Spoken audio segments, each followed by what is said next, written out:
Borderline personality disorder, gangguan kepribadian. Halo Sobat Jiwa, kembali lagi nih bersama Minji di sini. Seperti yang udah Sobat Jiwa baca di judul, pasti Sobat Jiwa bertanya-tanya, apa sih borderline personality disorder itu? Terus, apa Min hubungannya dengan gangguan kepribadian? Yuk langsung aja kita bahas bersama-sama. Tonton videonya sampai akhir ya.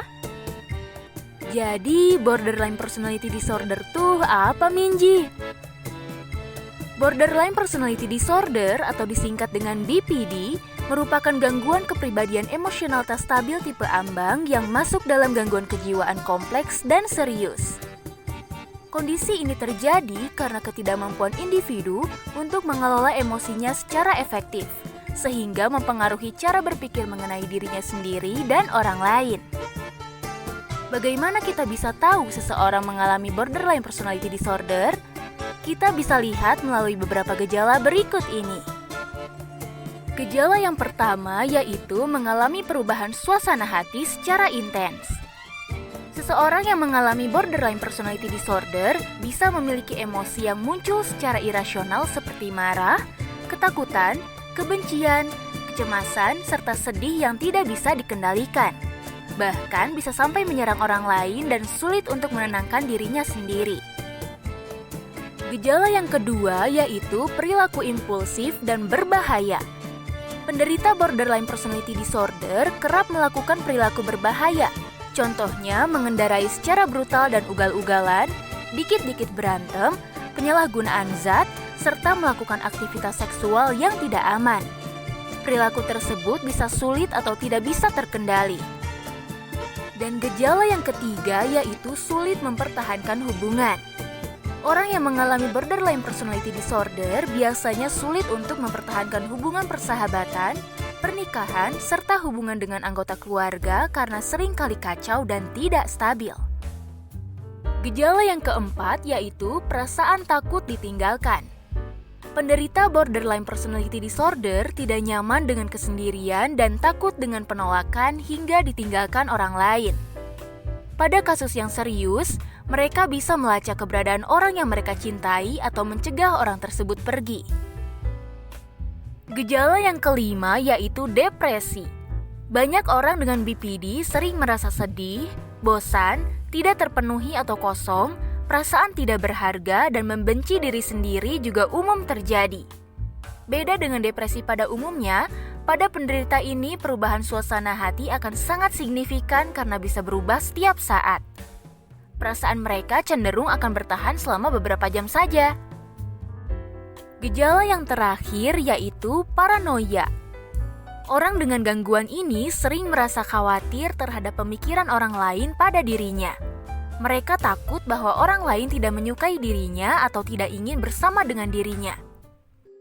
Contohnya seperti kasus yang terjadi pada seorang perempuan berinisial INI berusia 42 tahun yang tewas akibat membakar dirinya sendiri di kediamannya di Kota Tangerang pada 28 November 2022. Korban membakar dirinya sendiri diduga karena mengalami depresi akibat masalahnya dengan suaminya yang selalu diungkit-ungkit.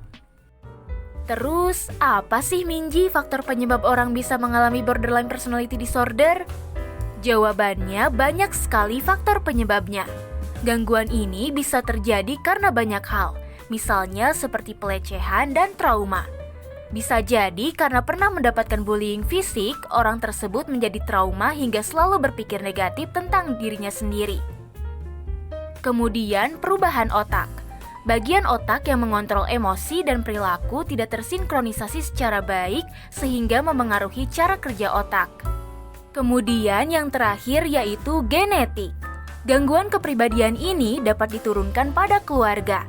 Seseorang yang mengalami BPD mempunyai resiko dapat mengembangkan gangguan pada generasi selanjutnya. Lalu bagaimana Minji cara penanganan yang tepat pada penderita gangguan kepribadian ini? Pengobatan yang dapat dilakukan pada penderita gangguan ini yaitu menggunakan Dialectical Behavior Therapy atau DBT. Terapi ini menggunakan pendekatan kemampuan dalam mengatur emosi, mentoleransi tekanan jiwa, serta memperbaiki hubungan sosial. Kemudian yang kedua yaitu menggunakan Transference Focus Psychotherapy atau TFP, atau disebut dengan terapi psikodinamis. Terapi ini membantu untuk memahami emosi serta kesulitan yang dialami oleh penderita dalam hubungan interpersonal. Dan yang terakhir menggunakan Mentalization Based Therapy atau MBT. Terapi ini dilakukan untuk mengenali perasaan dan pikirannya sendiri dengan menciptakan perspektif alternatif dari situasi yang mereka alami. Kalian pernah gak sih merasakan hal-hal seperti itu? Hati-hati nih, jika perasaan tersebut muncul dalam kurun waktu yang cukup lama, kalian bisa periksakan lebih dalam ke ahlinya. Ingat ya, kita tidak boleh self-diagnose ya Sobat Jiwa, karena hal tersebut menyangkut kesehatan mental, jadi sangat penting untuk periksa ke psikolog atau psikiater. Nah, berdasarkan penjelasan tadi, kita dapat mengambil kesimpulan bahwa borderline personality disorder merupakan sebuah gangguan kepribadian yang bisa dialami oleh siapa saja karena memiliki perspektif negatif terhadap dirinya dan orang lain. Gimana nih Sobat Jiwa, udah paham? Karena ini merupakan gangguan kepribadian yang cukup serius, maka jangan segan untuk minta bantuan ke profesional ya. Mari kita ciptakan lingkungan yang positif, dimulai dari berpikir positif terhadap diri sendiri dan orang lain. Next video, kita bahas apa lagi nih? Komen di bawah ya, share dan jangan lupa juga buat subscribe supaya kalian tahu video terbaru kita. Bye-bye Sobat Jiwa, sampai jumpa di video selanjutnya ya.